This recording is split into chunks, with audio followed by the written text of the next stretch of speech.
There was a period when a woman went to work only when she lost either her husband or father, and that too just for earning her living. But today, the scenario has changed completely. The number of women-owned small businesses is growing approximately twice as quickly as the national average for all startups. Women tend to grow their business much faster than men.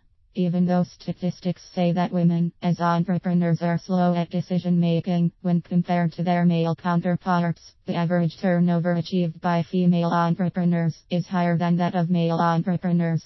Some women are from the corporate executive world, and they have strong capital investment, and yet some others are from an ordinary financial background, and they have a bunch of questions at the pre-startup level. Women with any background can become entrepreneurs by starting their own home businesses, but there are some difficulties while embarking on this voyage. Here are some tips to swim through those tidal questions and difficulties in starting your own home business. Knocking on the right door. Some people still think that women do not have enough opportunities. However, nowadays women are conquering almost every sector.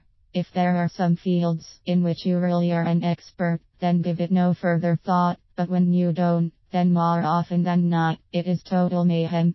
There is nothing like an app business or a perfect field. Home businesses can vary from poultry farming to radio stations. So finding the right field to enter is the first and foremost task. Delegate bureaucracy. Most of the women aspiring to be entrepreneurs are one step behind just because of the difficulty in negotiating bureaucratic hurdles prevailing, especially for women. Even though there are difficulties in getting things done, things have changed, with several hands reaching out to you to help you through the hurdles. And many websites also provide instructions for each and every step in the process. The problem is not so tedious to handle nowadays.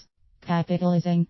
It is better to start a business when you have capital for your business, rather starting it without sufficient funds. When you start a business, there may be some unexpected expenses coming your way, and handling it without enough financial support is a great risk. The problem is greater when it is a product-oriented business rather than service-oriented business, as the capital expenditure is higher. Fundraising. We can't ignore the bitter truth that traditionally banks prefer not to lend money for new ventures, especially the ones that don't have a track record. But starting a business, on the whole, is not merely a task for women. Hence you need to seek help from special kind of banks, like women's business centers, WBCs, community development financial institutions, CDFIs, Bharatiya Mahila Bank, etc., where they empower female entrepreneurs. Balancing the resources. Whatever you do, endeavor to be the best. There will always be some distractions coming your way while you work at home.